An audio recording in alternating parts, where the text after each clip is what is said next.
Hey guys, what's going on? It's Adam the Science Tutor. Today we're going to be talking about chylomicrons, HDL, VLDL, and LDL. So it's pretty much our healthy and our bad and good cholesterols.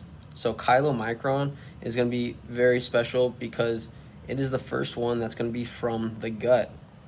And that's the only one really from the gut. So, and these are all lipoproteins. So keep that in mind. So the lipoprotein chylomicron is going to be inactive until HDL gives it some apoproteins to activate it. And it's going to be active in the blood where it's going to be able to then donate its free fatty acids to the tissues. Our HDL, our good cholesterol, is going to be from the liver. And this is where most of our lipoproteins are going to be made.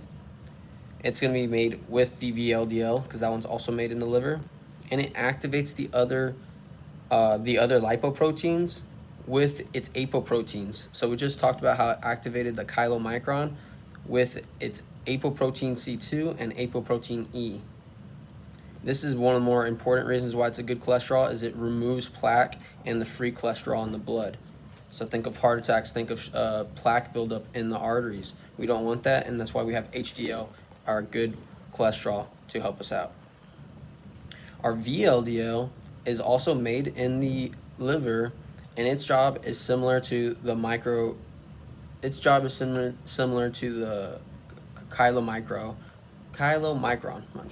So it delivers the triglycerides from the liver to the tissues, and it's a precursor of LDL. So keep that in mind. Our LDL is our bad cholesterol. So it is our bad cholesterol because it's going to leak cholesterol to our tissues and have a plaque buildup.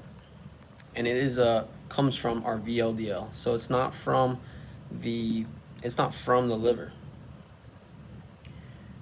The VLDL, I just wrote down there, it has and also the LDL has it as well, but it has the apoprotein B100. So LDL is our bad cholesterol because it leaks cholesterol. And keep in mind, VLDL and VLDL is going to be activated by our HDL. So that's pretty much that with that. So now I'm going to show you guys more diaphragms and how do you guys get good cholesterol and how do we get bad cholesterol? Well, we can probably check that out. The chylomicron's apoprotein is B48. So let's look at this drawing here. Oh, I can't get a good picture. Okay, so in a diet with salmon, olive oil, we're going to have a good, healthy HDL limit. One with a pig, grease, fire, pretty much unhealthy food, we're going to have not a good, or we're going to have more VLDL, LDL, but we all like our pig, we all like our bacon, so in moderation, it can be okay. Not necessarily the healthiest thing, but in moderation, everything's key. So the chylomicron is going to be the first one we're going to talk about.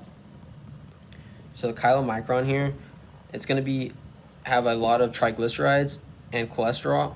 So the triglycerides is going to be the main component of this inactive form. It has the B48 apoprotein, and it's going to go into the blood and get activated by the HDL. So the HDL is quite smaller, and it's going to give away its ApoC2 and our ApoE. Our ApoC2 is the apoprotein that activates these other lipoproteins. So it just activated our chylomicron. Now our chylomicron is active and it's giving off its free fatty acids until it has more cholesterol than triglycerides, and that becomes a chylomicron remnant, which is then going to go to our liver. So cool. So now I'm going to talk about VLDL, which is a precursor to our LDL. And along the way, we're just talking about the HDL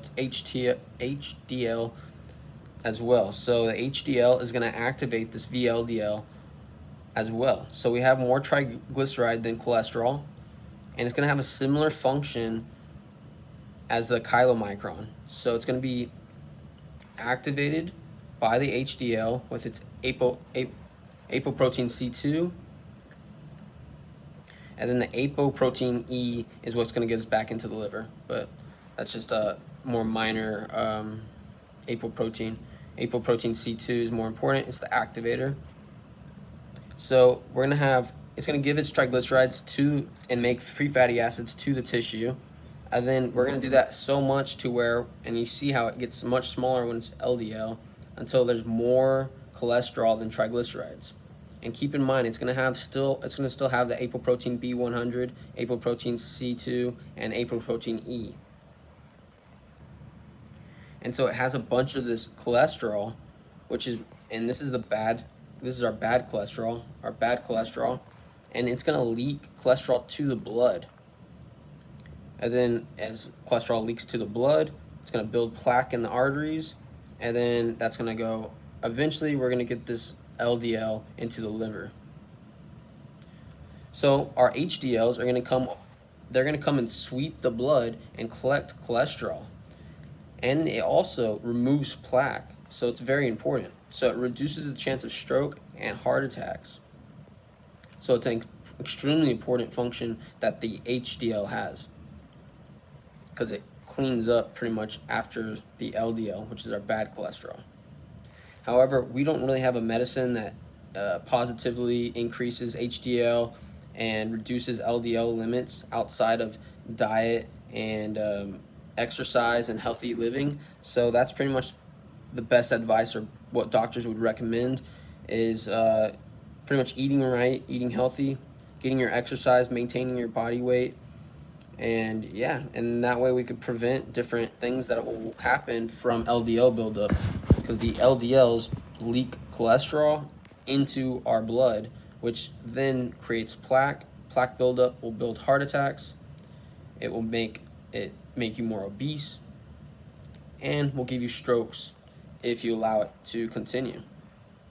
So thank you guys for watching. This pretty much sums up the video. If you guys have any questions, leave them below, and I'll be happy to answer them for you guys. Cool.